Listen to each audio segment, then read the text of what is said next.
예수님께서 무리와 함께 심한 논쟁을 했습니다. 무리들은 예수님이 선지자가 아닌가, 또한 무리들은 혹시 그리스도 같다, 또 아니다, 예수는 선동가다, 귀신 들렸다 하면서 많은 논쟁이 있었습니다. 아마 하루 종일 논쟁이 계속된 것 같습니다. 그러다가 날이 저물어서 예수님이 이제 감람산으로 가십니다.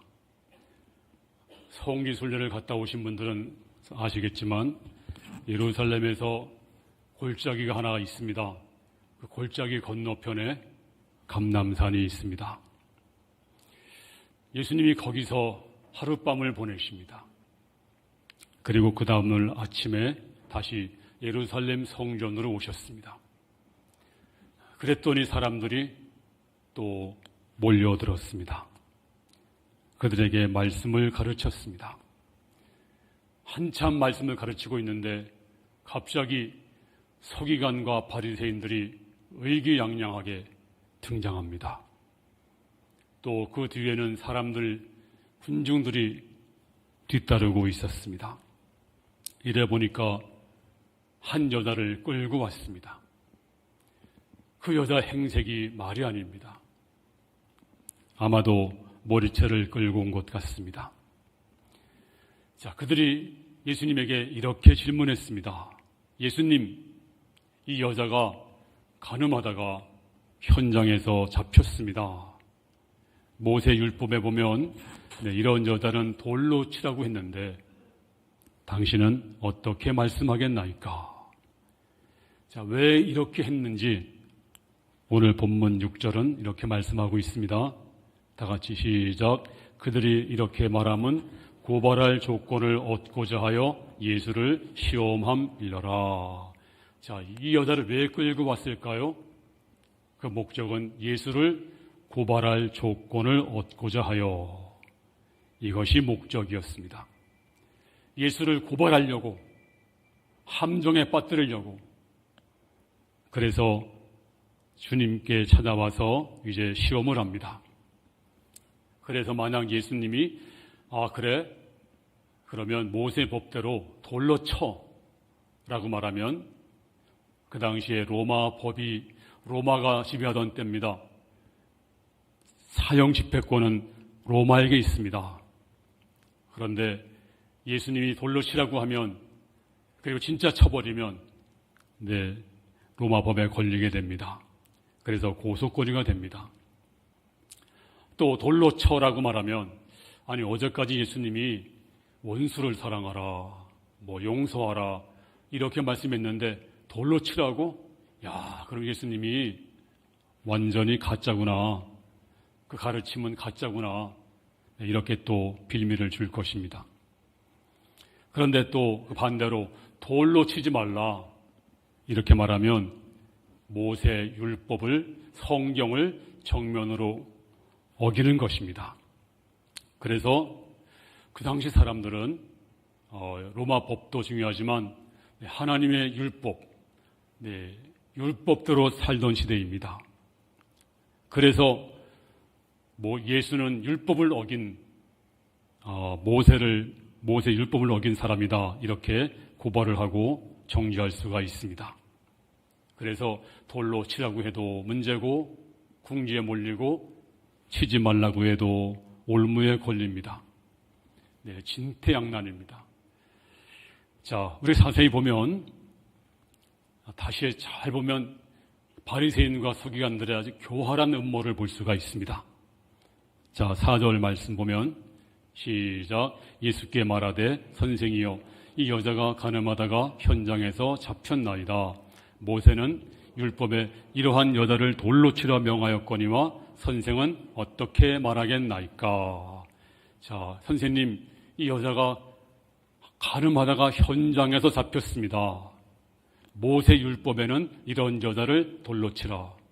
모세 율법은요, 이렇게 말하지 않았습니다. 남자와 여자를 같이 돌로 치라고 했어요. 근데 이 사람 아주 교묘하게 여자만 끌고 왔습니다. 남자 어디 있는지 모르겠어요. 남자 없어요. 여자만 끌고 와서 이제 이 여인을 희생양으로 삼고 있는 것을 볼 수가 있습니다. 그 다음에 돌 들고 서 있는 사람들입니다. 이 사람들이 이제 돌을 던지기 위해서 손에 돌을 들고 의기양양하게 서 있습니다. 자, 이 사람들은 마치 자기가 정의의 사도인 양, 또 저런 여자들은 사회에서 없어져야 돼. 그래야 사회가 깨끗해져. 이렇게 생각했을 것입니다. 그 얼굴에는 분노와 핏발이 가득 서 있습니다. 자, 이 순간만큼은 저들이 신성한 율법의 수요자이고 정의의 사도들입니다. 지금도 그래요. 지금도 내가 정의의 사도다. 나는 나는 하나님을 위해서, 교회를 위해서, 나는 정의를 위해서, 이런 분들 가만히 보면요, 자신에게는 굉장히 관대해요. 남에게는 엄격해요. 근데 이 사람들이 지금 얼굴에 핏발이 서 있습니다. 저런 여자는 없어져야 돼. 그리고 지금도 돌 들고 의기양양하게 서 있습니다. 자, 이럴 때 예수님이 어떻게 했을까요?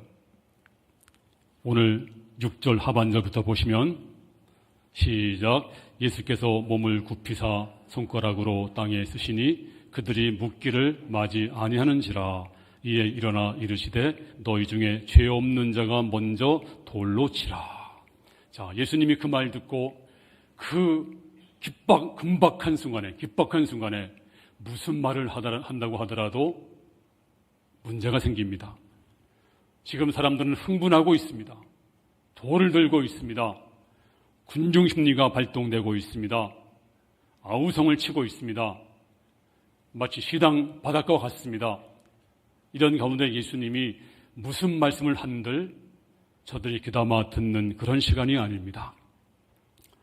그래서 예수님께서 어떻게 하십니까? 조용히 엎드렸습니다.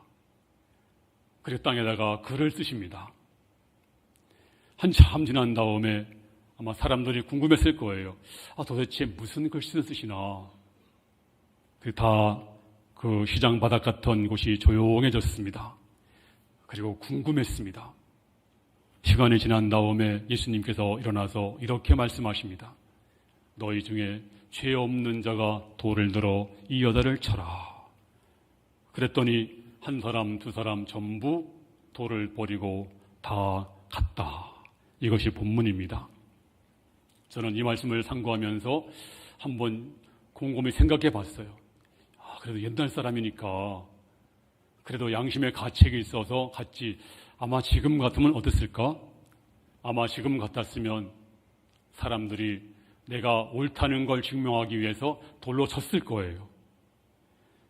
그리고 자기를 가장하기 위해서, 자기를 숨기기 위해서 아마도 돌로 쳤을 것입니다. 근데 그 당시 사람들은 그래도 일말의 양심이 있었어요. 다 돌아갔다 이렇게 말씀하고 있습니다. 그러면 궁금한 게 있습니다. 아니, 왜 예수님께서 땅에다가 글을 썼을까? 왜 썼을까? 왜 썼을까요? 만약에 예수님이 막 사람들이 예수여, 이 사람을 모세율법은 돌로 치라고 했는데 당신은 어떻게 말하겠습니까? 우우 하는데 예수님이 한마디 했다면 무슨 말을 하더라도, 거기서 천사의 말을 하더라도 통하지 않습니다. 우리 주님이 어떻게 했나요? 그 격한 감정을 쿨다운, 냉정을 되찾기 위해서 예수님께서 지혜롭게 행동하는 것을 볼 수가 있습니다. 우리가 잘 아는 라이 홀트 리버라고 하는 분이 있습니다. 경건한 분인데 그의 기도문에 보면 이런 기도가 있습니다. 하나님이여, 고칠 수 있는 것에 대해서는 그것을 고칠 수 있는 용기를 주시고, 고칠 수 없는 것에 대해서는 그것을 받아들일 수 있는 냉정함을 주십시오. 그리하여 고칠 수 있는 것과 고칠 수 없는 것을 식별하는 지혜를 주십시오. 하나님, 제가 세 가지를 구합니다. 용기와 냉정과 지혜를 주시옵소서. 용기와 냉정과 지혜. 자, 지금 이 시간 냉정이 필요한 시간입니다. 사람들은 흥분하고 있습니다. 손에 돌을 들고 있습니다. 고함을 지르고 있습니다. 군중심리가 발동됐습니다. 군중심리가 발동되면요, 사람들이 한쪽으로 몰립니다. 이제 돌로 막 치르는 순간입니다. 예수님이 어떻게 하셨나요? 지혜롭게 엎드려 땅에다 글을 쓰십니다. 이 사람이 화가 나면, 사람들이 격하게 되면 어떻게 되는가? 언젠가 어떤 분이 저한테 동영상 하나를 보내왔어요. 이 시간에 틀어드리기가 좀 그래서 제가 말씀만 하겠습니다. 운전하다가 막 티격태격 했나 봐요. 그게 화가 나니까 차를 딱 세워놓고 본네트를 열더니 야구망망을 딱 들고 나오더라고요. 보신 분 있을 거예요. 가더니 냅다 그냥 뒷차를, 그냥 유리창을 그냥 창을 그냥 다 막 깨버리는 거예요. 화가 나니까. 그러니까 그 차가 어떻게 했을까요? 갑자기 후진하더니 그냥 그 사람을 죽이려고 그냥 돌진하는 겁니다. 그러니까 이 사람 놀래가지고 도망을 쳤어요. 그러니까 앞에 있는 차를 또 들이받고 또 후진해서 들이받고 차 두 대가 완전 박살나더라고 보니까. 여러분, 이런 말이 있잖아요. 너 죽고 나 죽자. 네, 이것이 바로 야만인입니다. 오늘 예수님께서 저들을 쿨다운 시킵니다. 냉정을 찾게 하십니다. 한 번은 의과대학에서 교수가 학생을 가리키면서 이렇게 말했대요. 의사로서 환자에게 대해서 가장 중요한 것이 무엇이겠는가? 그때 학생들이 그거에 수술을 잘하는 거죠. 또 처방을 잘하는 거겠죠. 아니면 환자를 인도적으로 대하는 거겠죠. 그때 다 들은 교수가 이렇게 말합니다. 아닙니다. 가장 중요한 것은 정확한 진단입니다. 냉철한 진단. 사실이 뭐냐? 원인이 뭐냐? 냉철한 가운데 바른 진단이 가장 우선입니다. 오늘 군중들은 돌을 들고 증오합니다. 고함을 지릅니다. 분노하고 격노합니다. 그때 주님께서 글을 쓰십니다. 사람들이 갑자기 예수님이 무슨 글을, 또 그 당시에는 글을 모르는 사람도 많습니다. 궁금하기 짝이 없습니다. 그래서 사람들이 도대체 무슨 글을 쓸까 궁금했습니다. 그리고 그 분위기가 조용해집니다. 한 번은 제가 이런 얘기를 들었는데요. 월남에서 옛날에 우리가 월남에 파병할 때가 있었잖아요. 그때 월남에서 전사하신 분들이 많습니다. 그러면 그 전쟁하다가 돌아가시면 그 사망 통지서라고 할까요? 전사 통지서를 이제 우편 배달부가 전달합니다. 근데 이제 갖다 내밀면 부모는 100이면 100 다 쓰러집니다. 그리고 돌아가시는 분도 있습니다. 충격받아가지고. 뭐 지금도 그렇고 옛날도 그래. 똑같아요. 자식을 사랑하는 마음 똑같잖아요. 그래서 우편 배달부가 그 다음부터 다시 생각을 했대요. 이래서 안 되겠구나. 그래서 이제 사망 통지서를 전달하기 전에 그 집에 가서 마루에 앉아가지고 물 한 잔 주세요. 또 이런 얘기 저런 얘기 하면서 뭐 밥도 얻어먹고 뭐 그러면서 시간을 같이 보내면서 얘기합니다. 빨리 가야 되지 않아요? 괜찮아요. 오늘 그렇게 뭐 편지가 많지 않아요. 그러면서 자꾸 시간을 끌면서 이런 얘기 저런 얘기 하면 그 부모가 눈치가 있잖아요. 뭔가 있구나. 그래서 점점 마음의 준비를 합니다. 아직 준비가 돼서 우편배달 누가 얘기하지 않아도 통지서 전달하지 않아도 부모가 미리 알고 물론 충격은 받았겠지만 절도는 하지 않는다고 합니다. 이제 성난 군중들은 돌 들고 증오하고 고함을 칩니다. 자, 근데 예수님께서 무슨 글을 썼을까? 도대체 그 글이 뭘까? 성경에는 없어요. 그래서 해석이 필요합니다. 그래서 교부 제롬이라고 한 분이 있는데 이 제롬은 아주 성경을 알레그로칼하게 풀었던 분이세요. 그분이 이렇게 해석을 했습니다. 흥분한 사람들의 죄를 일일이 열거하며 그 죄를 썼을 것이다. 이렇게 해석을 했습니다. 그런가 하면 성경 주석가 마트 헨리는 이렇게 썼어요. 그 주석을 보니까 그들의 각자 죄를 땅에 쓰셨다. 그런데 그 글씨는 마치 벨사살 왕이 술 먹다가 벽에 사람 손이 나와가지고 막 썼어요. 그와 같이 덜덜덜 떨었을 것이다. 또 주경가 바클레이는 이렇게 말했습니다. 그들을 비난하고 있던 당사자들의 죄를 구체적으로 쓰셨다. 근데 사람들은 글이 많지 않았지만 전부 자기 죄로 보였다. 자기 죄로 읽었다. 이렇게 썼습니다. 자, 그래서 사람들이 궁금하잖아. 와서 도대체 예수님이 무슨 글을 썼을까 하고 보니까 한 사람이 보더니 손에 돌을 던져버리고 조용히 사라집니다. 또 한 사람은 또 상상해 볼 수가 있죠. 또 한 사람이 왜 그래? 무슨 글을 썼어? 또 보더니 갑자기 그 성난 얼굴이 풀어지면서 돌을 놓고 또 사라집니다. 또 그 다음 사람이 이상하다. 왜 조용히 물러가지? 이상해. 조금 전까지 그렇게 핏발을 세우고 그렇게 소리치던 사람이 왜 그러지? 왜? 너무 궁금하잖아요. 가서 보니까 자기 죄가 써 있는 거예요. 그래서 너무 놀라서 또 조용히 사라집니다. 바로 그 시간 사람들은 자기 죄를 보았을 거예요. 나도 저 여자 못지않는 죄인이구나. 내가 돌에 맞아야 하는 죄인인데 내가 어떻게 돌을 들어? 그리고 조용히 사라집니다. 자, 갈라디아 6장 1절 말씀 시작. 형제들아, 사람이 만일 무슨 범죄한 일이 드러나거든 신령한 너희는 온유한 심령으로 그러한 자를 바로잡고 너 자신을 살펴보아 너도 시험을 받을까 두려워하라. 누가 범죄하거든 온유한 심정으로 그런 자를 바로잡으라. 온유한 심정으로 정말 불쌍한 마음으로 그러한 사람을 세워주고 그리고 너 자신을 살피라.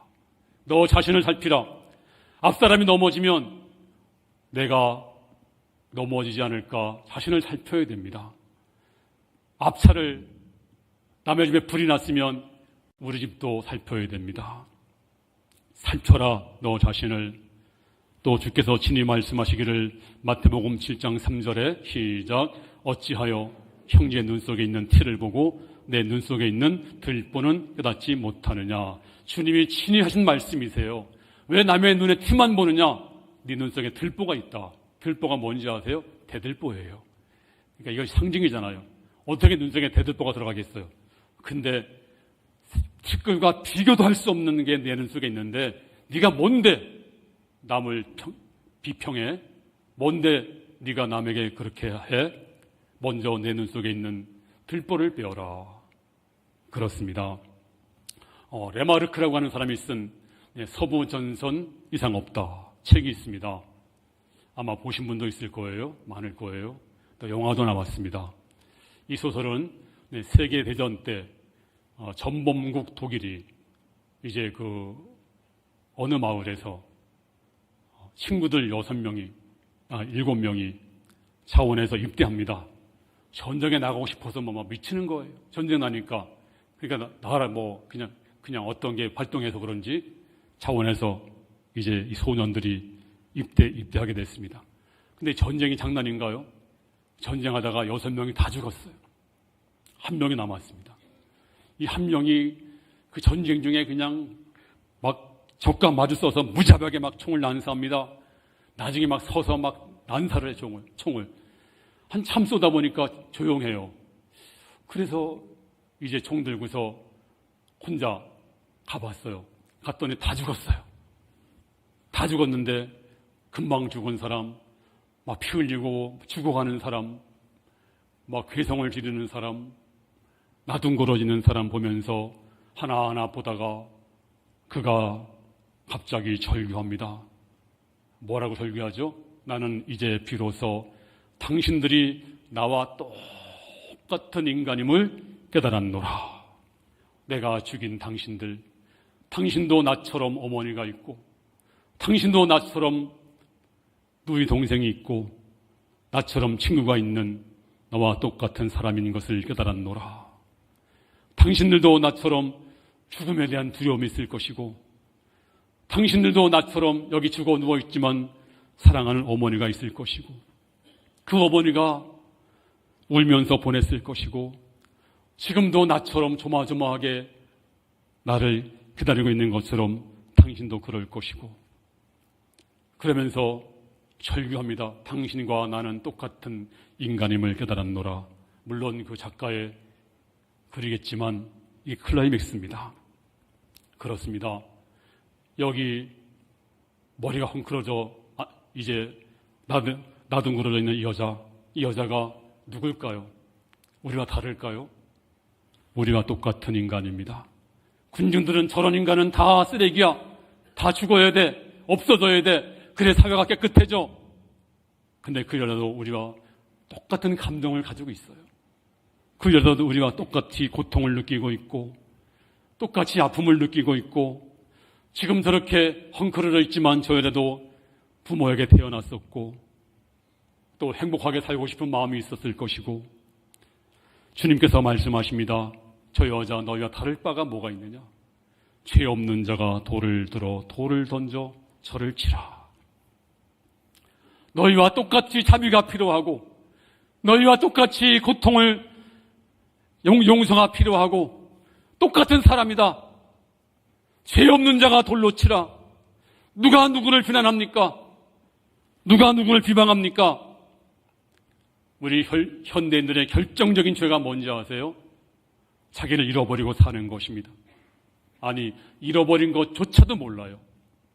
그냥 살아요. 소크라테스가 뭐라고 했어요? 너 자신을 알라. 헬라말로 키노시 아우토스. 너 자신을 알라. 근데 우리는 그냥 살아요. 남의 아픔을 모르고 살아요. 그게 바로 사이코패스입니다. 우리 주님께서 말씀하십니다. 이 여자 너희와 똑같은 인간이고, 너와 똑같이 고통을 당하고, 네가 고통을 당하는 것처럼 이 여인도 똑같이, 네가 사랑하는 형제 자매가 있는 것처럼 이 여자도 똑같은 사람인데, 죄 없는 자가 돌로 치라. 죄 없는 자가 돌로 치라. 그렇습니다. 신앙이 무엇입니까? 나도 저 여자와 별다를 것이 없다는, 나도 죄인입니다. 이걸 깨닫는 것입니다. 그래서 16세기에 폴란드의 유명한 천문학자 코페르니쿠스, 존경받는 사람입니다. 그가 이렇게 말했습니다. 내가 세상 떠날 때 내 묘비에 이렇게 써주세요. 그 내용이 이런 겁니다. 하나님이여, 나는 바울이 가졌던 탁월한 지성을 구하지 않습니다. 하나님이여, 베드로에게 주셨던 능력도 구하지 않습니다. 다만 예수님 십자가 지실 때 옆에 있었던 강도에게 베푸신 그 긍휼을 구할 뿐입니다. 저는 저 강도 같은 사람입니다. 그의 마지막 유언이었습니다. 오늘 10절 말씀 볼까요? 시작. 예수께서 일어나사 여자 외 아무도 없는 것을 보시고 이르시되, 여자여, 너를 고발하던 그들이 어디 있느냐? 너를 정죄하던 자가 어디 있느냐? 이렇게 두 단어가 나와요. 고발과 정죄. 고발과 정죄의 원인들, 최초의 근원자가 누군가요? 사탄 마귀입니다. 고발은 항상 마귀는 고발과 정죄를 합니다. 우리가 지금도 고발과 정죄하게 된다면 우리는 사단의 그 속성을 가진 본받은 자가 될 수밖에 없습니다. 절대 여러분 고발과 정죄하지 마세요. 인생을 살면서 고발과 정죄 절대 하지 마세요. 그리고 주님처럼 용서하세요. 나도 너를 정죄하지 않는다. 나도 너를 정죄하지 않는다. 자, 11절 말씀 보겠습니다. 시작. 대답하되 주여 없나이다. 예수께서 이르시되 나도 너를 정죄하지 아니하노니 가서 다시는 죄를 범하지 말라. 주께서 말씀하십니다. 내가 너를 정죄하지 않는다.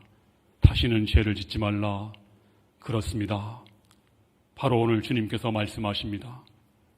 이제 폭풍이 지나가고 어둠과 저주가 물러가고 이제 주님의 은혜가 임합니다. 누구든지 주 안에 있으면 새로운 피조물이라 이전 것은 지나갔으니 보라 새 것이 되었도다.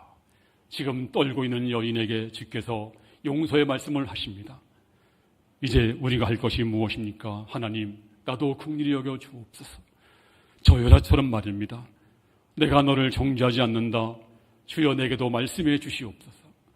그리고 주의 은혜를 받는 오 예수님, 내가 주 앞에 옵니다. 이제 못 박히신 십자가 위에 내가 울며며 오고 있사오니 나를 받아주시옵소서. 이 찬양의 기도가 여러분의 기도가 될 수 있기를 바랍니다.